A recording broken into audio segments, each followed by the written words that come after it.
If you're an agency owner who avoids QuickBooks like a group text from a needy client, you know what I'm talking about. AskQuick.ai is going to be your new best friend.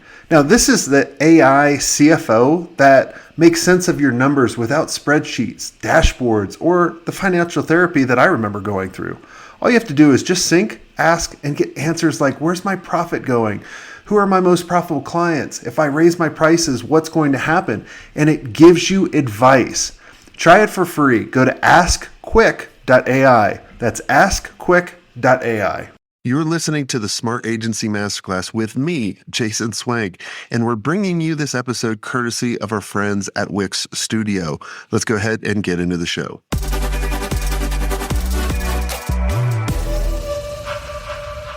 Hey, Alex, welcome to the show. Thanks for having me, man. This is going to be a blast. I don't have as pretty of a view as you do looking out here, but I'll just look at you instead. There you go. Well, I'm glad to finally have you on. We've known each other for so many years, but for the ones that don't know who you are, what you do? My name is Alex Membrillo. I live in Atlanta. Started an agency called Cardinal Digital Marketing 16 years ago after graduating school. I guess we were 24 back then, and it is a specialist agency, healthcare performance marketing. We help PE-backed multi-site provider groups, think big doctor and dental groups, scale through digital media, SEO, stuff like that. So a niche within a niche, and we can talk about that transition because we did not start that way, but we're about 100 people now. What made you start the agency? Desperation. I found out I was having a kid, and I looked at my dad's business almost went under because he hired a really shitty SEO company that didn't know what they were doing. And that really ticked me off. So I called my fraternity brother from Georgia State and I was like, hey man, we can start. I built a website when I was 16. We can do a digital marketing company. He was like, that sounds like a dumb idea, but let's try it anyways. And so a day after my 16-year-old was born, we left Piedmont Hospital, start cold calling local businesses and selling websites. Those went poorly, stopped doing that. Then partnered with our first SEO client, a kayak lessons company, taking people down the Ocoee. And we crushed on SEO and he ranked first page of Google 2 weeks later. And we're like, well, we're good at this. We actually are. Okay. And so we'll start going with that. And then we started doing pay PPC like a month after that. So it's kind of desperation. And we saw, I don't know if it's a gap in the market. We just got ticked off by all of those. Like, think about it. In 2009, there was a lot of people who claimed to know SEO and PPC and they were totally full of shit. And we saw a lot of that. And we did not. We said, hey, listen, if we suck at this, we'll give you your money back and close this thing down and go work at rent a car, washing cars all day. That was the only job back then in the recession. But it turned out that we were useful to our small business clients. Well, it's funny that you were like, yeah, my kid was born in Piedmont Hospital. My two kids were born there as well. But yeah, I also remember those times too, especially around the downturns, right? Especially 2009, like there was so much opportunity there because the bigger agencies started to really struggle. Like when we started in 99, we saw the same thing, around 2001. And we got some momentum. And then when 08 hit, I remember I was like, oh, here's another little momentum boost for us that we can kind of take up. Yeah. And then that's when all the traditional agencies said, yeah, no, we're digital. We're digital. Oh but gosh. all of these young bucks like we were back then that were actually digital focused, and that's all we had done, were, I guess, more credible than them. But it's funny. All the traditional guys ended up being digital things. Man, you started in 99. Yeah. Were you hand coding in Dreamweaver, probably some crazy shit like that? I did front page. And we actually had to give permissions to images on Telnet for those images to be shown. That's how far back it went. Oh my God, that's crazy. And now, well, how many years later are we at? 26. And I mean, I can't say all that much has changed. I think the next 3 years websites will be built very differently. But well, I remember the first time looking at a website that was built in CSS, and I looked at the developer. I go, what kind of fucking crap did you just build? Like, this is horrible, because I built everything in tables. Yeah. And then little did I know, I was totally wrong. I was like, well, and then they started explaining to me. I was like, that was the last website I ever built. I was like, all right, you guys built from now on. Yeah, it's time for me to run this business, not do this business. Yeah. How many years did it take you to learn that lesson, to really kind of get out of your way? I learned the lesson early on, but I couldn't get out of the lesson because we're so small. We were hiring interns and not even paying them back then. We didn't even give gas cards. It was terrible. We did the same. And then we learned a lesson, like you could get away with a lot in the recession because nobody had jobs, and the promise of like, hey, you could get a full-time thing here at Cardinal, which I don't even know why anybody would have wanted it or didn't know what the hell we were doing back then. But yeah, we started with that. And I remember I was account managing 20 accounts myself and driving around selling local clients as well and doing the QuickBooks books. And that lasted probably a couple of years of doing all of that nonsense. And then we brought on a couple key magicians early on that helped start taking that stuff off. But which key roles helped you out the most? the generalist role on if you call it operations, it's someone that was actually doing the work and was a generalist and can take an account and say, yeah, I'll go do the article spinning, launch the PR thing, and then do some PPC. Those roles are critical in the beginning. You're not big enough to have specialists. And my friend Kristen came on board and helped start selling. And so that helped. And I could account manage the bigger ones and just help sell the bigger ones. And so that helped. But I think looking back, the key thing is to not relinquish any of it when you're small. Don't start marketing or selling yourself. Don't get out of the client work entirely. You never do. I've spent the last 3 hours on client calls, which would seem crazy.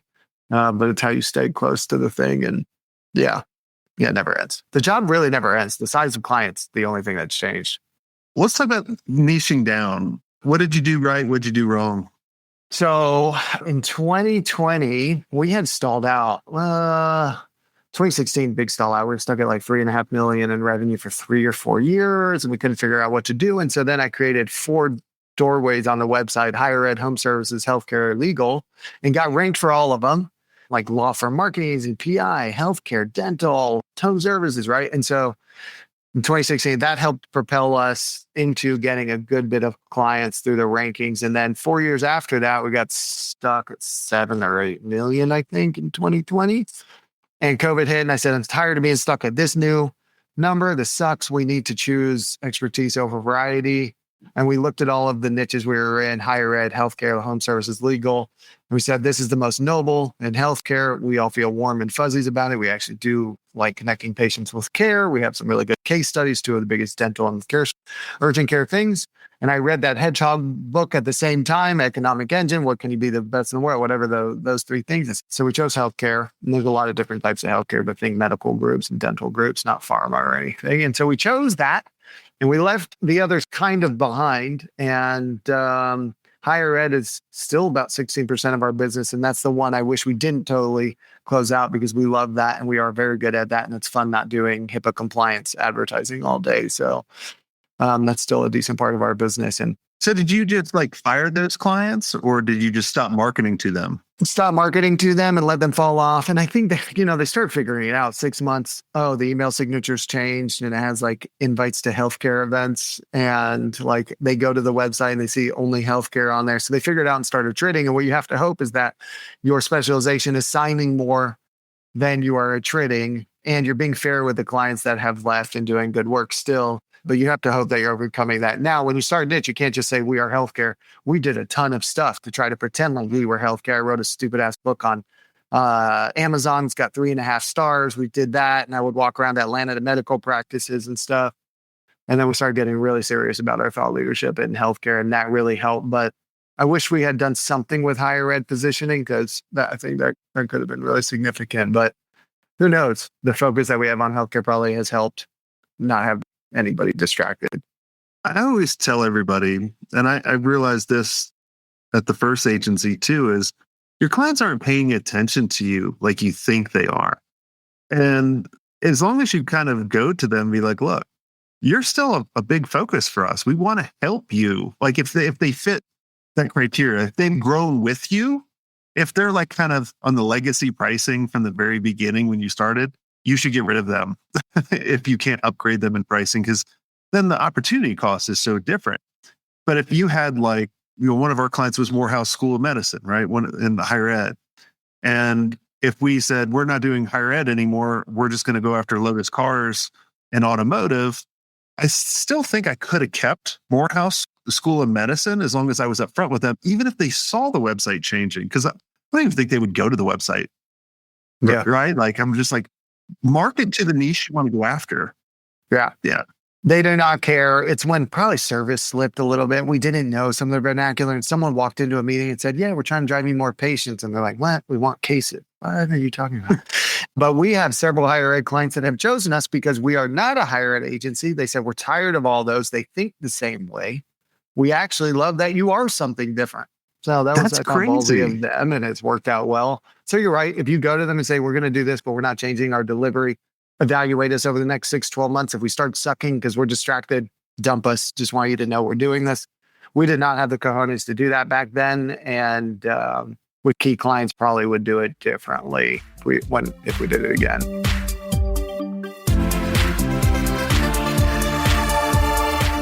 Look, your agency adapts for every client, right? Your builder should do the same. That's why Wix Studio is built for the way you actually create.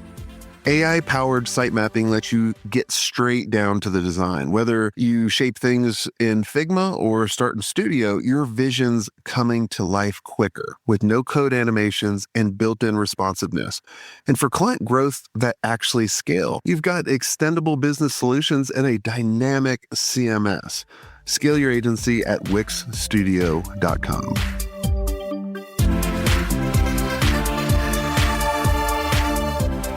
So when you got over these plateaus, what were some of the things that allowed you to get over these plateaus? Because when you talked about the first one, like I think you said you got to the 4 million and kind of just stalled out. You know, anywhere from like 1 million to 4 million is like no man's fucking land. I felt when we were at our agency. Is that kind of the same? Yeah, every day it could go either way. You go to 0, you go to 4, you stay at 4, you could go to 0 the next day. And most of us in the 0 to 4 have one big client. We did. We had 2 of them, Papa John's and Cox Median, that both left within 90 days. And we almost went to 0. It's no man's land. You're not really anything except a really successful owner operator at that time with a good income. It's not a business yet. And so really hard to get it to be a business. Fuck, brutal. So to get past that point, was it just bringing on other clients? Talented people around me, Lauren, Erica, Jason, Rich, they were in those earlier years, and we kind of like trudged our way through operations, learned enough. How does project management work? Okay, those 2 big clients left, and so we had to build our own marketing system. I definitely believe that you can grow your way out of a lot of problems. And so every time we were stuck, we just probably needed better marketing, get bigger clients. And that helped us grow. And then you have to be smart enough to realize I need more talented people and go hire really talented people. So like it sounds easy, but like there have to be enough people that make the right call on talent that you put around. And don't listen to a lot of experts that say, go get a COO and you need a head of finance. Like I made that mistake 83 times. You know more than you think. And I think now is not the time for all of that overhead bullshit. Do as much as you can as the owner, have all the departments report to you. I promise you don't need a COO. We are 100 some people and we have no head of operations. We have no head of finance and we're doing fine. They report into me. You get smart, talented people. You don't want a ton of middle management people that are just pushing paper. Everybody's billable is what they say. Everybody's doing client work. We barely time track. Do great work, have everybody doing effing work, including yourself is key, and market the shit out of the agency. So you always have new blood, new clients coming in, and you can make decisions on clients that are not a fit anymore or change your time to a growth client or whatever it is. But marketing yourself, very important. Everybody doing work, also very important. But you do have a number 2 though, right? Lauren is my right-hand woman, but she heads up sales and marketing. There's no head of operations at the company. And I like that. I was, thinking back because I do remember a lot of people going, you need to hire a CMO, you need to hire a COO. And I always just had like a VP of operations. That was our highest one. And I just interviewed Chris Dwyer. We'll link up somewhere on this episode. SEO, he does lawyer rankings.io. Rankings.io, right? Yeah. He's a And good guy. we were talking about how he uses AI. And he created a number of different custom GPTs for each role. So a CFO, a COO role, and is trained these GPTs, right? And so he just bought a business, one of our members' businesses. I didn't know he was buying one of our members until after. And I went to him because he's over 30 million in revenue. I was like, Chris, I've been telling you to buy an agency for years, ever since you were under the million mark. And he goes, I was like, why didn't you do it yet? He's like, I didn't have the confidence. I didn't know what questions to ask. So I just started asking ChatGPT, what questions should I ask? What type of clients should I look for? Or what type of agencies should I look for buying? How do I put a thing together? He would take Adam's numbers, put it in chat and be like, tell me what I should look at. Stop. That's awesome. I started laughing. And then I was like, that's kind of brilliant. Here's the exercise I want everybody listening if you didn't check out the Chris episode, because at the very end, I was like, all right, everyone should take all your numbers from your business and put it into chat and prompt it and say like, you're the best CFO or you're the best M&A advisor. Look at all of these things and you know exactly what to work on. And so he created all these roles, like this board of advisors in custom GBTs. And then I was like, I'm going to do that. So I started doing that. And it's been amazing. That's so crazy. I feel bad for all the private equity analysts coming out of Wharton. Oh, they're toast. Yeah. They're See you later. They're not hosed. It's kind of like the same thing that people say about agencies, right? Like they're hosed to the people that are resourceful and like technology, right? Because then, I don't need these firms to do an analysis on my business. I could just put everything in and educate it and all that kind of stuff and get amazing results. Most people are not going to do that. Most people want to work with agencies or most people want to work with advisors or whatever it is. So it's, but yeah, it was pretty funny. Yeah, that's cool. I'm going to put in the P&L into ChatGPT later and ask him where I can. You put in the P&L and then like, if you get monthly reports from your bookkeeper or your accountant, right? That's what I do. They send me reports and I look at it and I'm like, God, I'm such a caveman. I hate numbers. I hate spreadsheets. I just load it up into one custom GPT. I'm like, here's May's numbers. And then they're like, oh, May was a big month or June was a low month or whatever it is. Pretty cool. It'll spot the fluctuations, which is usually where I need help. Why is cost up in general? I don't feel like going line by line. Yeah. So we had our event Elevate in February. So in March, when we I put in the numbers for February, it was like, man, your expenses went way up, but we assumed that it was because of your event Elevate in Phoenix. It knew that. How does it know that? I don't know. It's witchcraft stuff. Yeah, dude, it's so creepy. See you later, CEOs. Also, and then there's the other side, like, in our mastermind, we're always talking about AI now. And like, what should you put in? Where does this stuff go? I'm like, I don't care if people know my numbers. What are they going to do? I don't care if people know exactly my exact plan. They can't replicate exactly what we're doing. And they're fucking too lazy most of the time anyway. Yeah. Execution is the whole thing. I love all these ChatGPTs. It gives ideas and it gives you input and stuff, but it doesn't go do any of the work yet. So we are safe for a little while. Yeah. No, until Skynet takes over and kills us all. Literally, what's really funny about if we are in a simulation, you're gonna be like, look at this. They literally saw the movie and still fucking did it. Yeah. Well, someone had to create the movie from some kind of thought. How dumb are these creatures? Like the aliens watching it, assume we're not in simulation. Still saw the movie, loved the guy, still made it happen. It is unbelievable. That being said, I can't wait to have a humanoid robot in the house fucking doing the dishes and the laundry and cooking dinner and all that stuff. So I am excited about the time before Arnold comes. I think it's going to be really enjoyable. Yeah, we're living almost in the Jetson world. Yeah, it's going to be like euphoric, and then they're going to be like, we don't need you idiots. Yeah, you're polluting everything. That's right. Last thing I want to talk about is what gave you the courage to buy out your partner? He wasn't as into it. I love Steven, and we started this thing. We're still really close friends.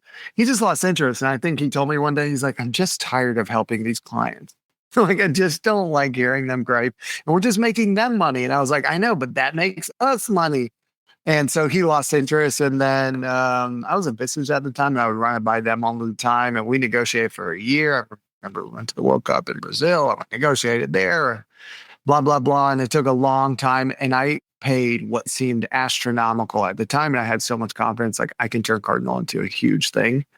But it seemed really crazy. And I bit the bullet. And the debt, those payments did hurt in those coming years. And everyone around me thought I was really stupid for doing it. But yeah, I didn't see another way forward. He had become totally disengaged. And I said, I'll pay whatever to bank on myself to get.